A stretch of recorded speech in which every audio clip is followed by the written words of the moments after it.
and gentlemen, this bout is scheduled for 4 rounds, and it's in the junior middleweight division. In the ring at this time, the man in charge of the scheduled 4-round junior middleweight bout, referee Tony Perez. And now, boxing fans, introducing the principals. First, in the blue corner, wearing the blue trunks with the white trim. He tipped in at an even 152 pounds. This young man has a 1-1 record from the city of brotherly love, Philadelphia, and the Keystone State of Pennsylvania. Ladies and gentlemen, let's welcome Cannido. And his opponent in the red corner, wearing the white trunks with the red trim. He tipped in at an even 154 pounds. This gentleman is looking for win number 2 in his many pro bouts from the Bronx, New York. Boxing fans, here is Christopher Eubank.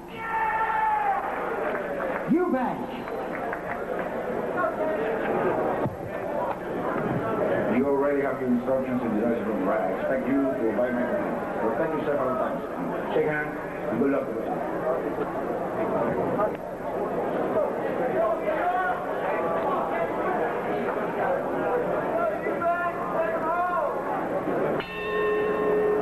Round number 1, junior middleweight action between Ken Cannido and Chris Eubank.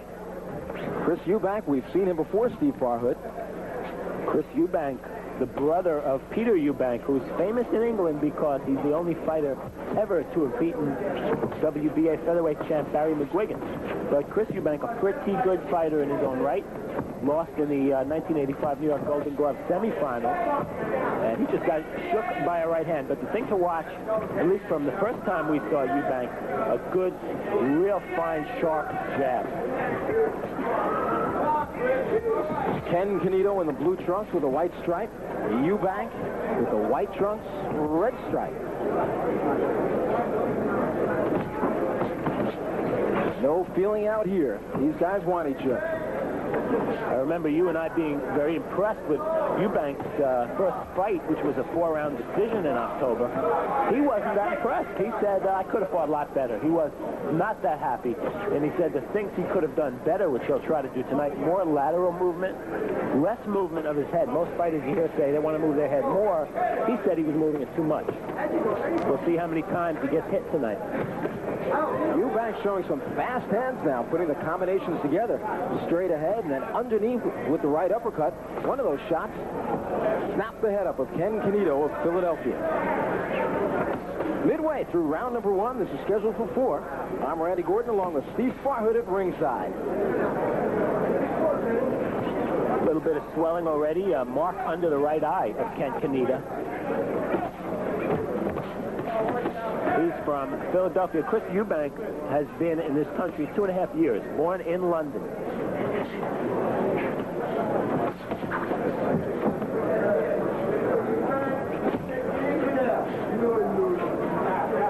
One minute remaining here in the opening round. A nice round so far for the man in white trunks with the red stripe, Chris Eubank.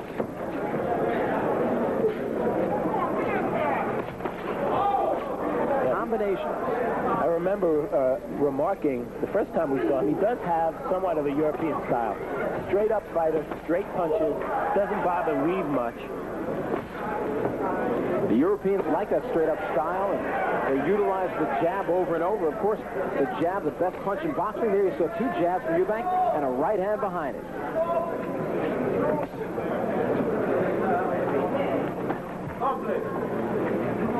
That's a nice, long, hard jab that Eubank owns and is throwing over and over again. Final seconds of round number 1.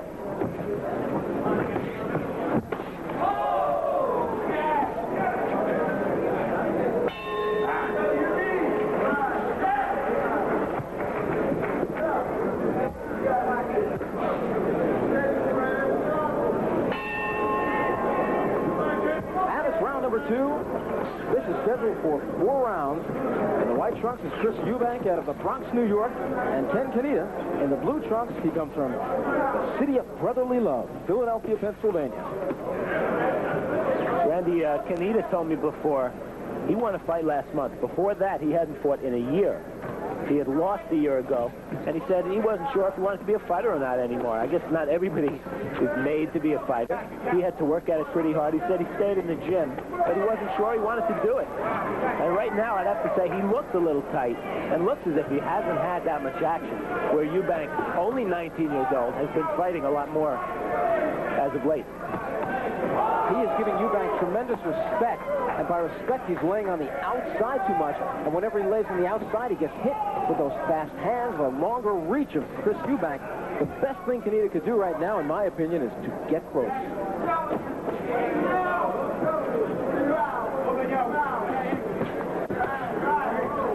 Offensively, Randy, Eubank doing just about what he wants to do, scoring in a multitude of ways.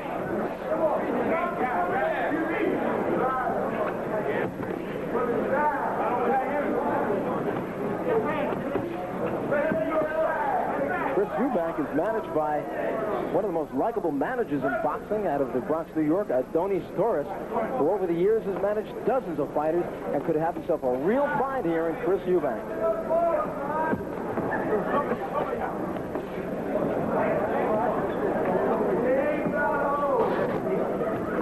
Still trying to figure out that fast-handed style, that sharp-handed style of Eubank is the man in blue, Ken Cannido. Notice, Steve, how he walks in straight up, not bending at the knees. And whenever he walks straight in, he eats some leather. This is a good test of Chris Eubank's power, because he's hitting Cannido, not at will, but almost at will. Got hit there, but he's been landing the jab, the hook, the right, just about anything he wants. We'll see if he can hurt Cannido and possibly put him away. A puffiness and a redness now around the left eye of Ken Cannido. Hey, he's taken enough shots on the eye, on the cheek area. The jab has been probing in, and that right hand of Eubank is just coming out of nowhere.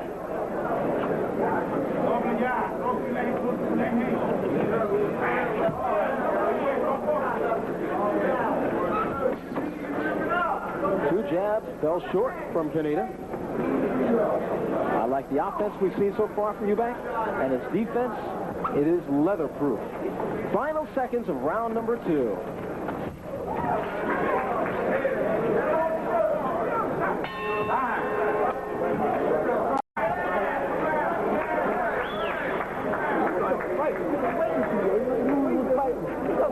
Well, so far it's been, if he was a baseball pitcher, he'd be throwing, I'd say, maybe not a perfect game, but a definite shutout. There we're looking into the corner of Chris Eubank. Relaxed, his manager, Atlantis Torres, rubs his arms down. Looks a little bit there like welterweight champ from the Olympics, Mark Freeland. Haven't got a towel, please. I got junk all over. Has a jab that, well, maybe obviously not as long as Mark Freeland's, but looks like the jab is Chris Eubank's best weapon. And round 2, I gave it to Eubank. Here's why. Combinations. Cannido covering up pretty well, but can't land the counter right hand.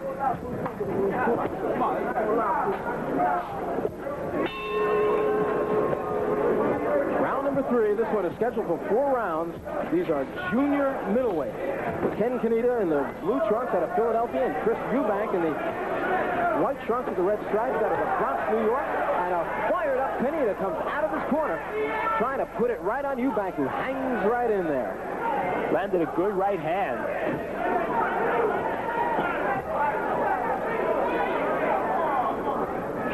And Randy Eubank pulls straight back away from punches.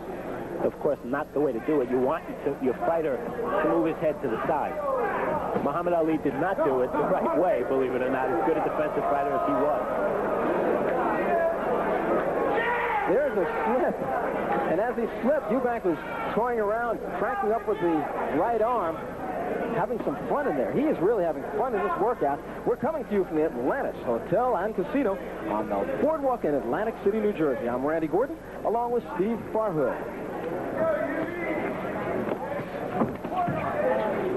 Chris Eubank, only 19 years old, and Before his first fight, I remember remarking that he was so calm for a fighter about to make his pro debut. Very loose fighter, and I think you can sense in the way they're fighting that he's a little more relaxed than Ken Cannido, and that's very important in the boxing ring. Cannido's got to get close. If he stands on the outside, Eubank will eat him up with that jab all night long. I was waiting for that. You just wait for a jab, for somebody to own a jab the way Eubank has one. Over and over he uses the jab, even when he doesn't land it, and he throws a lot of combinations, keeping his man off balance, and there you saw what happened when Cannido was off balance.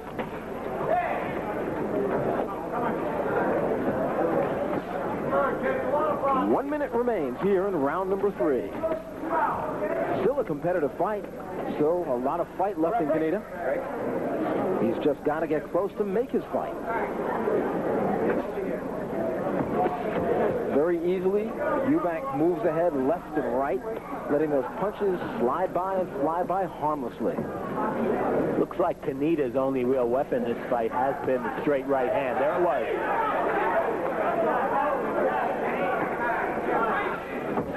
That right hand missed by about a foot.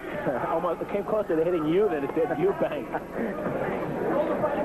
20 seconds remain here in round number 3, and a fight that has been dominated by the hand speed of the man in white, Chris Eubank, out of the Bronx, New York.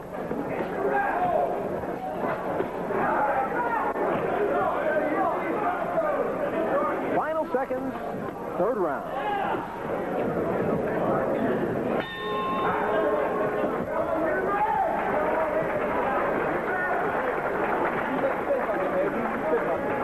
And here, my good friend. And to the corner we go with the man who I believe is leading in the fight, Chris Eubank.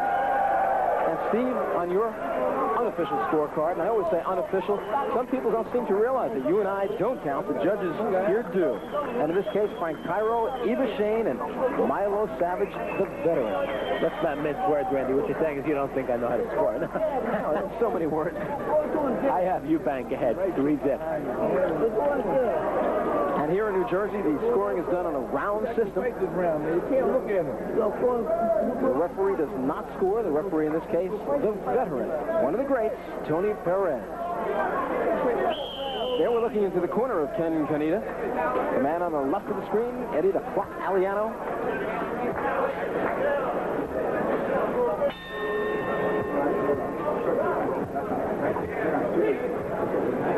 It's the fourth and final round. Referee Perez has the men touch gloves. And I don't think there's any question Cannido in blue needs a knockout. 5 or 6 jabs in a row from Eubank. And you're going to see a lot of jabs from Eubank this round. He probably knows who's ahead, assuming we're correct about that, and he'll be content to do a lot of boxing.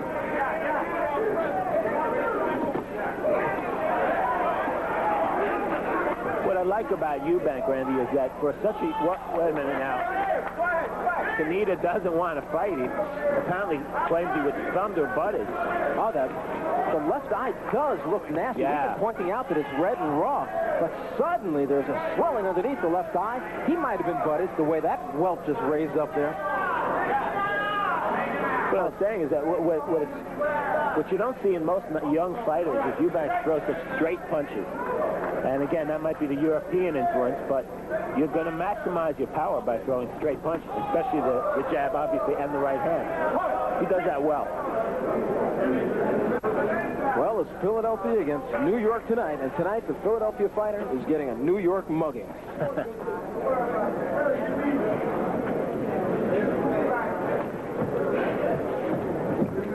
Midway through the fourth and final round, junior middleweights, Ken Cannido in blue, Chris Eubank in white. The story of the fight has been the left hand of the man in white, Chris Eubank. Okay, break! Eubank's corner calling for the jab. Let's see if he responds.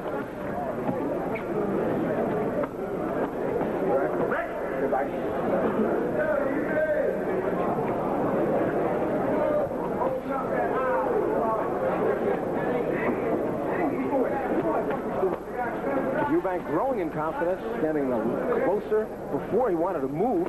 In the last round and a half or so, he's standing right on top of Cannido, keeping those hands high, never getting cocky. And Cannido is so game. He has taken a royal beating tonight.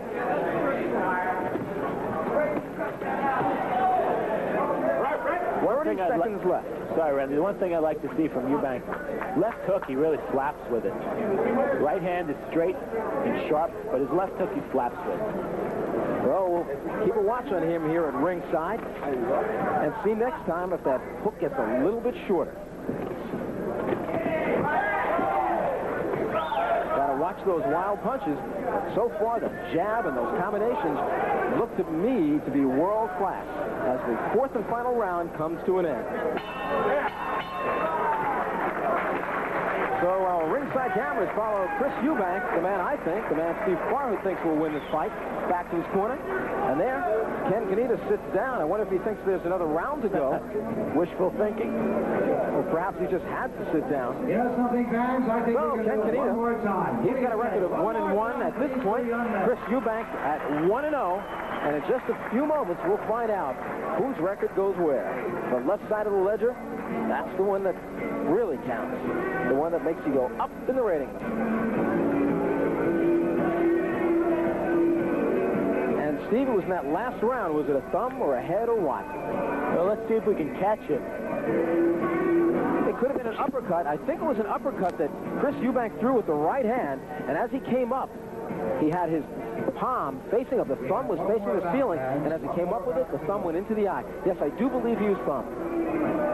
And it looked to be an accidental thumb. It was just the positioning of Eubank's hand. I remember Marvelous Marvin Hagler did that accidentally to Juan Roldan a few years ago. Thumbed him with an uppercut. How about Larry Holmes? Accidental? That, I don't know. Yeah. Well, we await the decision.